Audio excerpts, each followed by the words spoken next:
I never thought a 17-year-old's birthday dinner could unravel 3 years of careful family building, but here I am, staring at the ceiling at 2 in the morning, wondering if I'm cut out for this stepmom thing after all.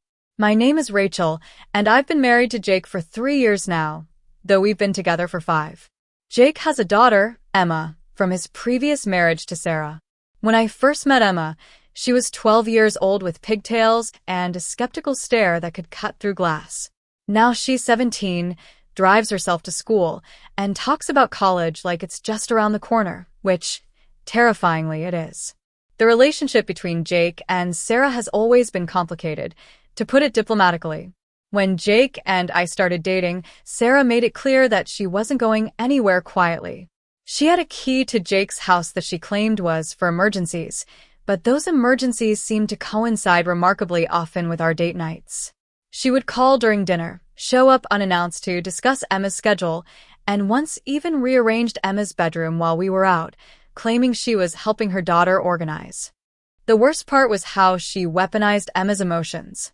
Whenever Emma seemed happy about something Jake and I had planned, Sarah would suddenly have competing plans or would share dramatic stories about how lonely she was without her daughter. Emma, being a good kid with a big heart, would often choose to spend time with her mom instead, leaving Jake hurt and me feeling like an outsider in my own home. But over the past year, things had been getting better. Emma had started opening up to me more, asking for advice about school drama, and even letting me help her practice for her driving test. She'd started saying we when talking about family plans, including me in her mental picture of home. I'd begun to hope that we were finally building something real, something that went beyond politeness and obligation. So when Emma's 17th birthday approached, I wanted to do something special. Not just special. Perfect. I spent weeks planning what I thought would be the ideal celebration for her. I made reservations at Marcello's, this upscale Italian restaurant that Emma had been raving about since she'd tried their tiramisu at her friend Ashley's Sweet 16 party. I coordinated with Jake's work schedule to make sure he could leave early. I even drove 40 minutes across town to order a custom cake from this boutique bakery that specialized in elaborate designs. Emma had been showing me pictures of their cakes on Instagram for months. The cake alone cost $200, but seeing Emma's face light up when she talked about their raspberry chocolate creation made it worth every penny. I imagined her surprise when she saw it, imagined her taking pictures to post on social media, imagined her friends being jealous of this gorgeous cake that her stepmother had thought to order. I was genuinely excited about this dinner. Emma and I had been getting along so well lately. She'd been asking me about my college experience, wanting to know what sorority life was really like and whether I thought she should rush. She'd even let me take her shopping for homecoming, and we'd spend the whole afternoon trying on dresses and laughing at how terrible some of them looked. For the first time since I'd known her, I felt like we were building a genuine relationship, not just coexisting in the same house. The Tuesday before her birthday dinner, which was planned for Friday night, Emma approached Jake and me while we were cleaning up after dinner. She had that look on her face that I'd learned to recognize, the one that meant she was about to ask for something she wasn't sure we'd approve of. "I have a small request about Friday," she said, twisting her hands in front of her.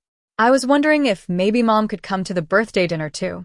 I felt my stomach drop, but I tried to keep my expression neutral. "Oh," I said, setting down the dish I'd been drying. "Can I ask why?" Emma's face brightened, as if she thought my question meant I was considering it. "Well, I've been thinking about it, and it would just be really special to have both my parents there for my birthday. Like, I know you're not my mom," she added quickly, glancing at me, "but your family too, obviously. I just thought it would be nice to have everyone together." Jake looked at me helplessly. I could see him calculating in his head, weighing Emma's happiness against the inevitable drama that Sarah's presence would bring. I wished I could be the bigger person, could just smile, and say of course Sarah could come. But all I could think about was Emma's 15th birthday. That had been the one time we'd included Sarah in a celebration, and it had been a disaster from start to finish.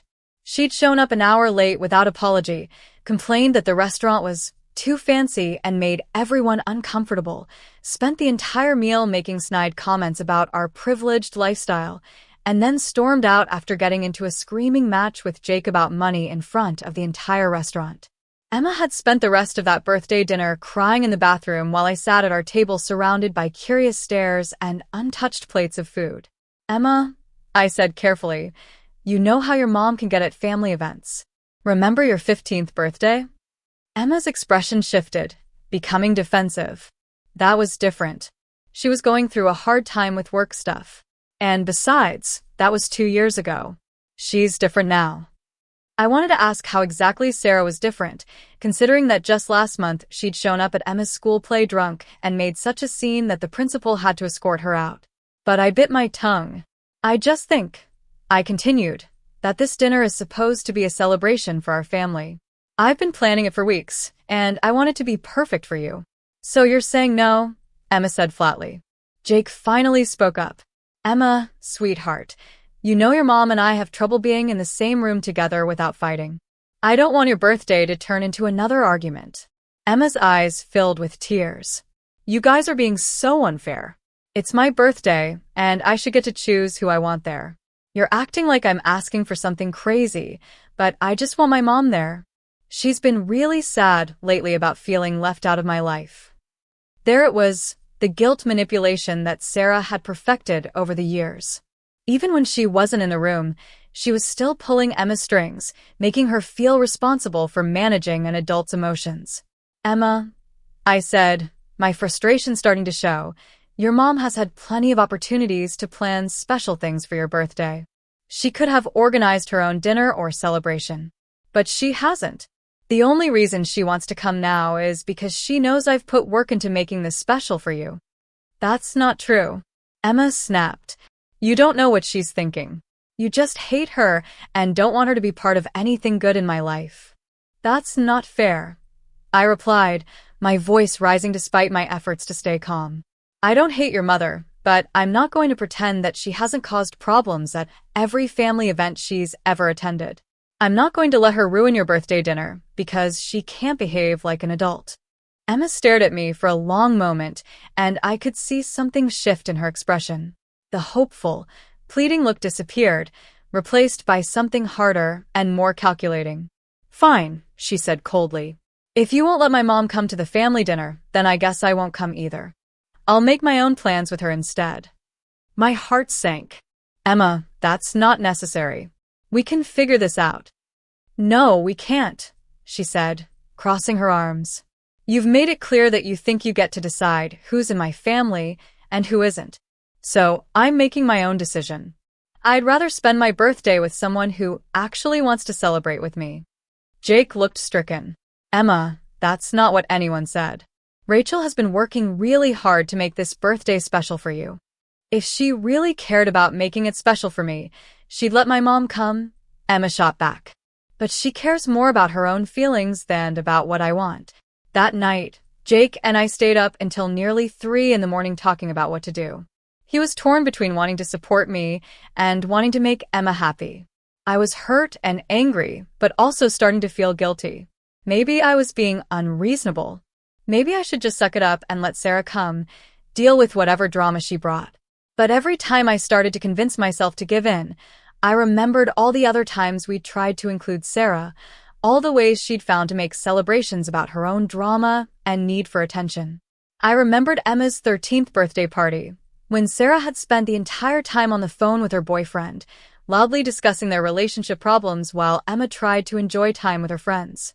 I remembered the Christmas, when Sarah had shown up uninvited and drunk, demanding to know why she hadn't been included in our family photo.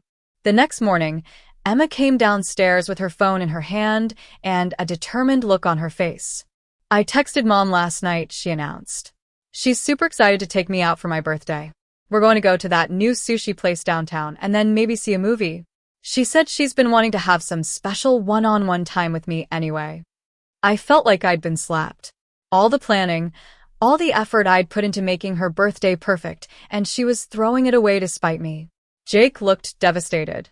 Emma, he said quietly, Rachel has been planning this dinner for weeks. She ordered a special cake, made reservations at your favorite restaurant. This is really hurtful. Emma shrugged, but I could see that she wasn't as nonchalant as she was pretending to be. I didn't ask her to do all that. And if she really did it for me, then she should be happy that I'm going to have a good birthday, even if it's not exactly what she planned.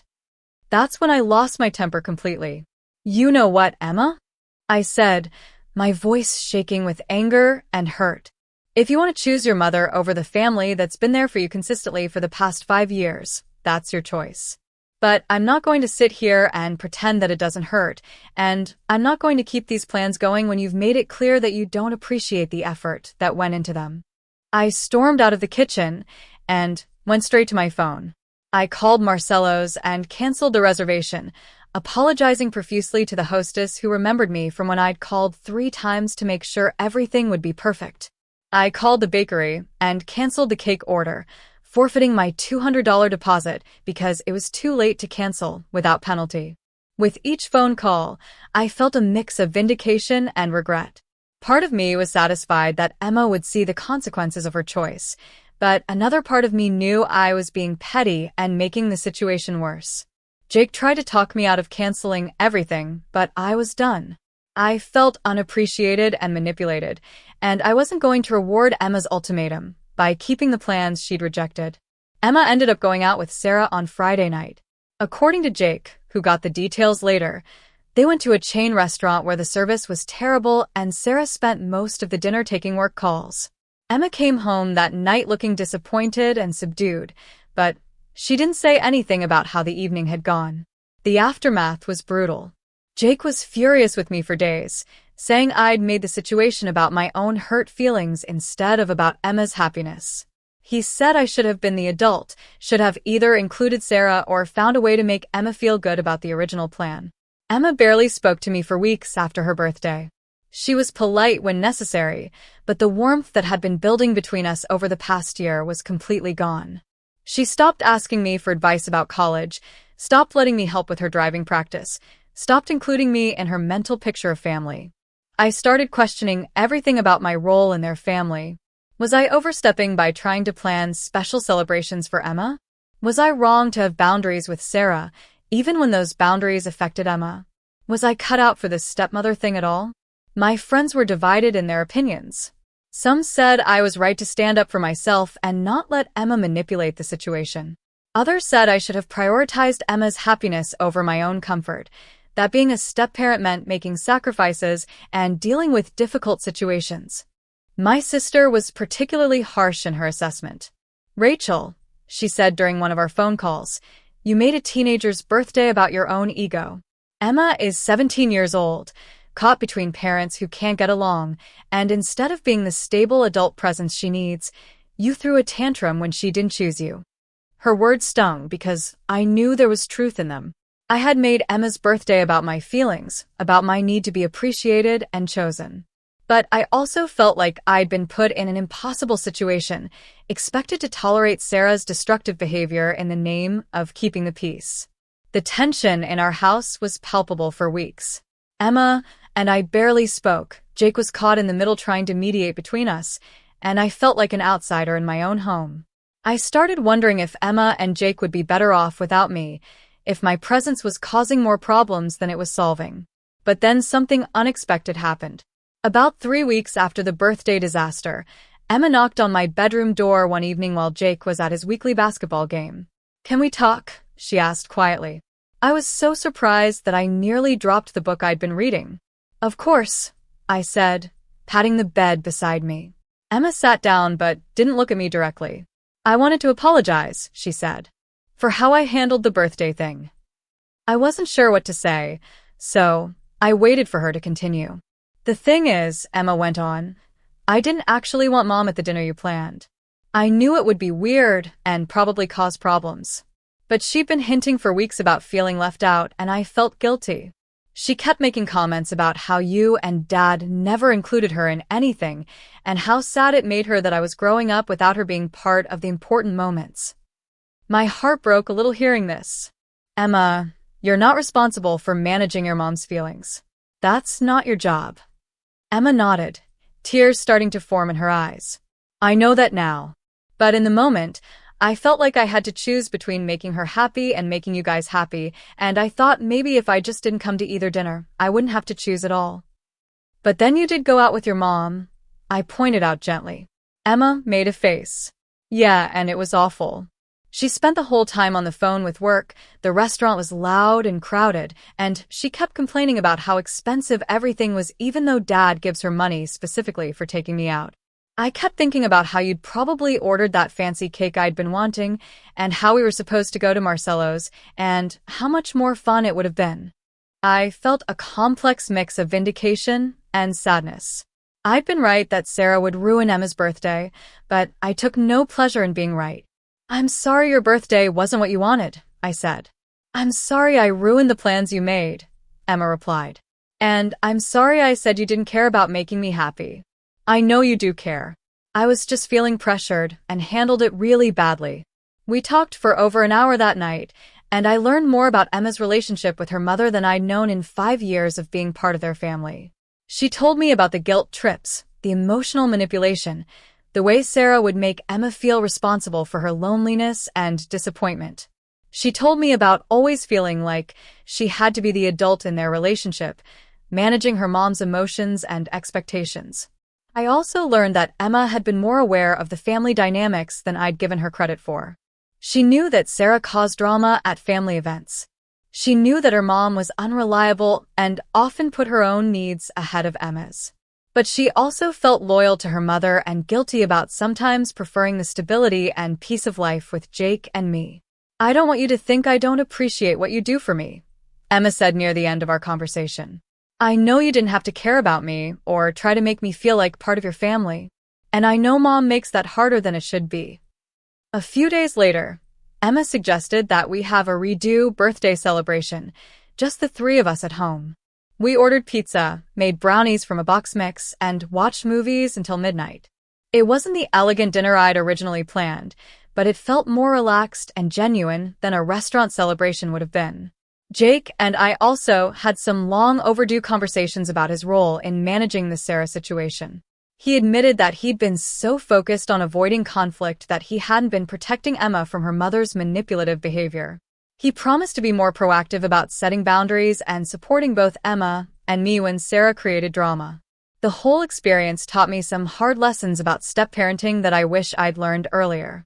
I realized that my relationship with Emma didn't need to be perfect and that I didn't need to prove my worth by being chosen over her biological mother. Emma loving Sarah didn't diminish our relationship, and Sarah's flaws didn't make me more valuable by comparison. I also learned that being a step-parent means accepting that you'll never be the most important adult in your stepchild's life, and finding peace with that reality. My job isn't to compete with Sarah or to replace her. My job is to be a stable, caring presence who supports Emma's relationship with her father and respects her autonomy as she grows up. Emma and I are in a better place now than we were before the birthday disaster. Our relationship feels more honest and less fraught with unspoken expectations. She still asks her mom for advice sometimes, still chooses to spend time with Sarah despite the difficulties, and I've learned to be okay with that. Emma is allowed to love her imperfect mother, just like she's allowed to appreciate what Jake and I bring to her life. Recently, Emma mentioned that she wants to go to Marcello's for her 18th birthday next year, just the three of us. She said she wants to do it right this time. I'm trying not to read too much into it, but it feels like progress. The birthday dinner that I thought would be perfect ended up being a disaster, but it taught all of us valuable lessons about family, loyalty, and the messy reality of loving people who don't always make the best choices. Sometimes the most important conversations happen after the plans fall apart, when everyone's defenses are down and the truth finally has room to breathe. Looking back, I wish I'd handled things differently from the start. I wish I'd been more understanding of Emma's impossible position, more willing to find a compromise that honored her feelings while still maintaining reasonable boundaries. But I'm grateful for what we learned from the experience and for the stronger relationship that emerged from the ashes of my perfectly planned dinner.